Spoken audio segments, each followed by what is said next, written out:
درنو لیدونکو سلامونه او ښې چارې. زه هیله یم چې تاسې او ستاسې کورنۍ، دوستان، ملګري هغوی چې موږ او تاسې اوس مهال ګوري دوی ټول به د صحت په جامو سنبال وي او له کرونا به په امان وي. تاسو پوهېږئ چې په تېر درس کې موږ او تاسې په پښتو یاګانو وغږېدو او ما په تېر درس کې د واو مسله هم یاده کړه چې یو شمېر ملګرو بیا پوښتنې کړې وې چې یاره د واو په اړه هم لنډه تشریح وکړه. نو غواړم چې ته لنډ وغږېږم. پښتو ژبه 15 واوونه لري، مګر شکل د ټولو واوونو یو ډول دی، یعنی کوم توپیر نه لري. هماغه یو شکل لکه دا شکل، لکه پښتو په دې اخره کې چې کوم واو راغلی دې ته ورته یو ډول شکل لري ټول. خو دغه واوونه په څلور قسمه ویشل شوي دي چې یو ته یې موږ نرم واو وایو، بل ته یې موږ څرګند واو وایو، بل ته یې موږ لنډ واو وایو او بل ته یې موږ اوږد واو وایو. نرم واو چې دا لکه پوست او یو ډول نرم تلفظ کېږي چې دغه ډفټانټ غږ دی اصلا، لکه لو، پلو، کنډو، چلو او داسې نور. همدارنګه زموږ سره څرګند واو چې دی دا بیا یو ډول څرګند تلفظ کېږي. مثلا وایو لکه الو، جارو، کچالو او داسې نور. اوږد چې دی دا بیا لږ اوږد تلفظ کېږي، لکه موږ تاسو وایو چې پښتو، ورشو، هغو او داسې نور. او همدارنګه کوچنی یا لنډ واو چې دی دا بیا نو سپک او لنډ یا کوچنی تلفظ کېږي. مثلا زه دا تر ډېره پورې که په منځ کې راشي لکه لومړی یا دې ته ورته تاسو او داسې نور. دا واوونه چې دي دا څلور قسمه دي او د استعمال موارد یې بېل بېل دي. ښه، زموږ اصل موضوع نننۍ د پښتو ژبې د غږونو ویش.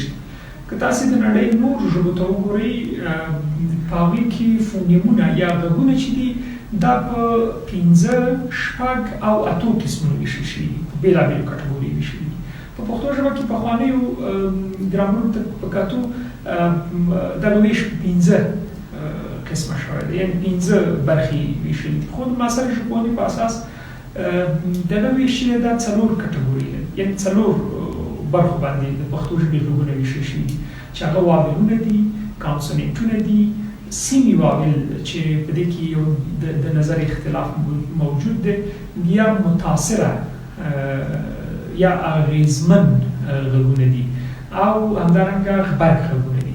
نو موږ یې پیل له واولونو کوو. تاسو ته پته ده چې واولونه هغه غږونه دي چې دا په ځانګړي ډول تلفظ کېږي او د تلفظ په وخت کې د خولې غږیز غړي له یو بل سره ارتباط نه نیسي، ارتباط نه قایمي او بندښت نه رامنځته کېږي د خولې په دغه د تلفظ په وخت کې، یعنی کوم غږیز بندښت نه وي. دا زموږ سره په پښتو ژبه کې اووه دي. موږ په پښتو کې اووه واولونه لرو. تاسې به په انګلیسي کې د واولونو خبره خامخا یاده وي، واولونه به مو زده وي. هلته 15 واولونه دي، A, E, I, O, U. 15 واولونه په انګلیسي کې، مګر په پښتو ژبه کې بیا اووه واولونه دي. هغه A, E, I, O, U کوم 15 غږونه چې دي دا کاملا زموږ سره په پښتو ژبه کې شته، بلکې د دغه 15 غږونو د پاسه یو 2 غږونه نور چې هغه زوره زوره کېدي دا هم زموږ سره په پښتو ژبه کې شته. زه یې په نوبت به تاسو ته تشریح کوم. اول زموږ سره الف. الف زموږ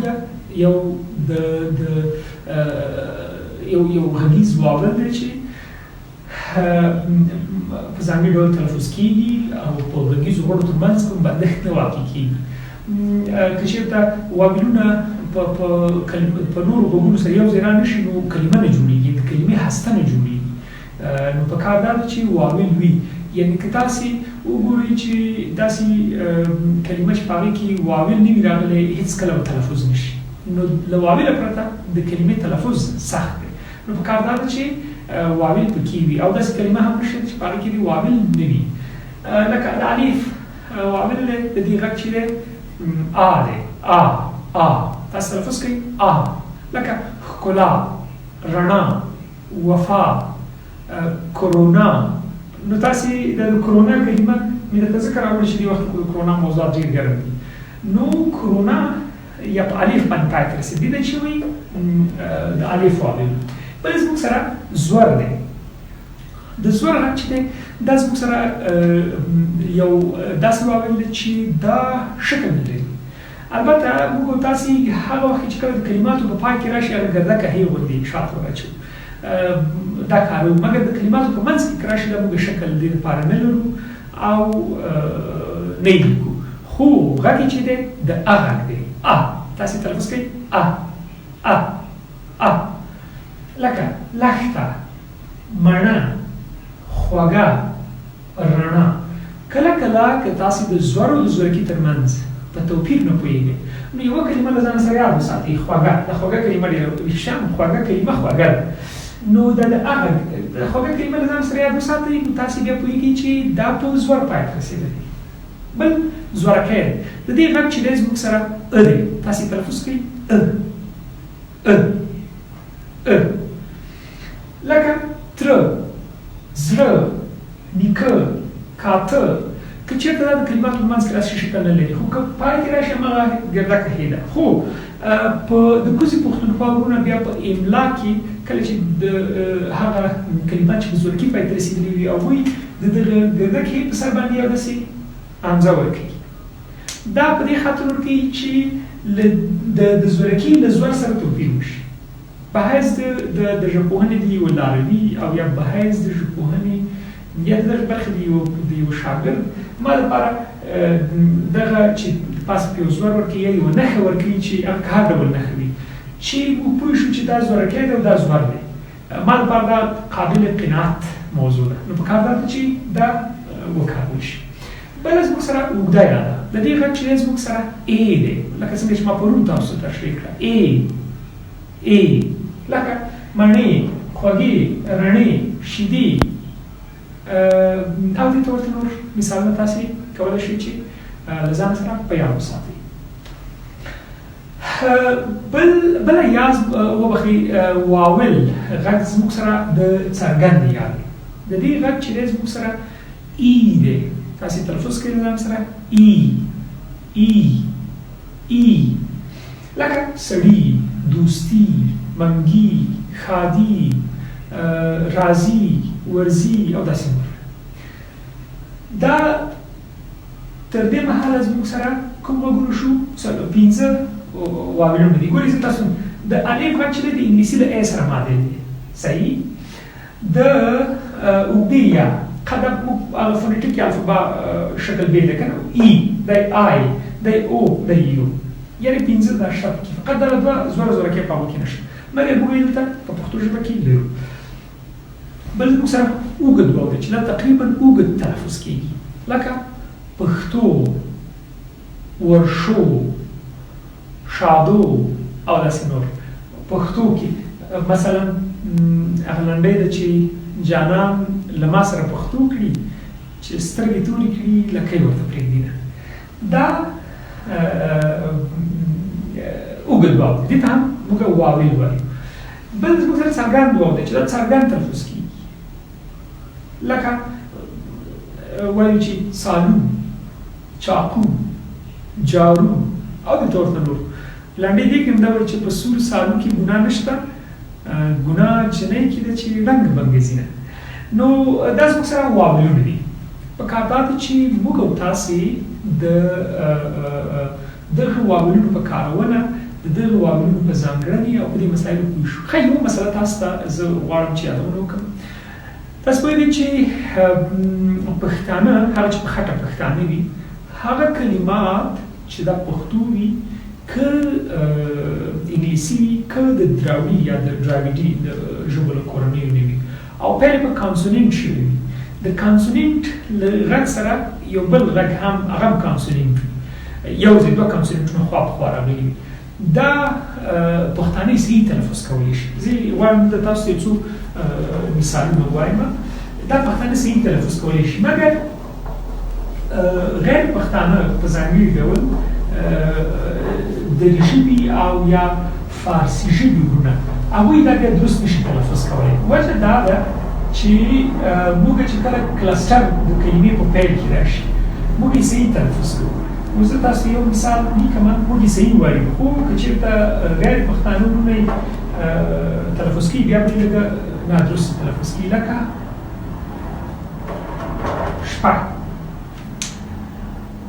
په شپه کې دا شین پې دا دواړه کانسونینټ دي دواړه خوا په خوا راغلي دي موږ یې ښه تلفظ کوو صحیح تلفظ کوو موږ وایو چې شپه خو ځینې بیا شپه وایي یو الف یا د غږ ورته ورچي شپه سپیشل ته اسپیشل وي او دې ته ورته نور هیله ده چې دا مثال ته پام کوي ښه دا بیا د کلسټر په بحث کې هم راځي بیا بیا هلته ووایو پاتې نور غږونه چې دي په هغې کې موږ سره دوه غږونه سیمې واویل دي سیمې واویل په نورو ژبو کې داسې دي چې دا هم دا کله د واویل ځانګړنې اخلي کله د کانسونینټ ځانګړنې اخلي مګر په پښتو ژبه کې بیا دا داسې نه ده په پښتو ژبه کې دا اغېزمن رنګونه دي اصلا یعنې کټ مټ هغه سیمې واویل چې په انګلیسي کې دي هغه د پښتو هغه ډول واویلونه دي موږ د سیمې واویل خبره وکړه سیمې واویل غږونه چې دي دا داسې نه دي لکه د انګلیسي سیمې واویل چې کومې ځانګړنې لري پښتو سیمې واویل هغه ډول ځانګړنې لري دا تر ډېره پورې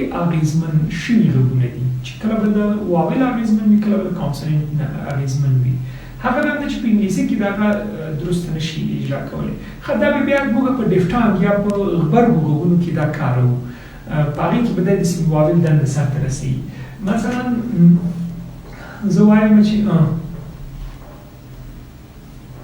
دا غږ او غږ چې دی که نه لکه په پلو کې د یو واو جوړ کړه چې دې ته موږ د ډیفټانګ واو وایو غبرګ غږ دی دوه غږونه یو واویل یو سیمې واویل دا سره یو ځای شول یو غږ یې ترې جوړ کړو نو سیمې واویل چې دی د سیمې واویل کار همدغه دی مثلا په یې کې یور دې ته ورته نور مثال مې هم سره شته چې تاسې کولی شئ چې په هغې کې د سیمې واویل هغه په اصطلاح ځانګړنې هغه چې په نورو ژبو کې لري کټ مټ پښتو کې نه وي مګر دا یو ډول اغېزمن غږونه دي چې کټ مټ د نورو ژبو غوندې د سیمې واویل ځانګړنې نه لري خو له دې سره سره بیا هم سیمې واویل ته ورته دنده سرته رسوي نو ځکه یې موږ سیمې واویل بل زموږ سره غبرګ غږونه دي غبرګ غږونه موږ په دوه برخو ویشو یو ته یې موږ خپلواک مرکب یا ډیفټانګز وایو بل ته یې موږ نه خپلواک مرکب چې هغې ته موږ کلسټرز وایو ډیفټانګ هدف دا دی یا د خپلواکو مرکبو غږونو نه چې دا به یو سیمې واویل او یو واویل دا سره یو ځای کېږي یوه څپه به جوړي یو غږ به جوړي او بیا به استعمالېږي لکه مخکې ما چې د او درته وویل ښه دا ځکه په دې باندې زه لیکم چې اوس د زور شکل خو موږ ځان سره نه لرو نو په دې خاطر باندې دا فونټیک علمي نومونه د فونټیک الفبا نو په دې خاطر مې په دې شکل ولیکي دا یو غږ جوړي چې واو وي خو غږ او غوندې غږ او لکه پلاو کنډاو چلاو او داسې نور دې ته چې وایي خپلواک مرکب ښه بل چې دی زموږ سره نه خپلواک مرکب غږونه دي نه خپلواک مرکب غږونه بیا هغه دي چې دا غږونه د دوو کانسونینټونو د یو ځای راتګ نه منځته راځي لکه مخکې ما تاسو ته د شپې یا شپه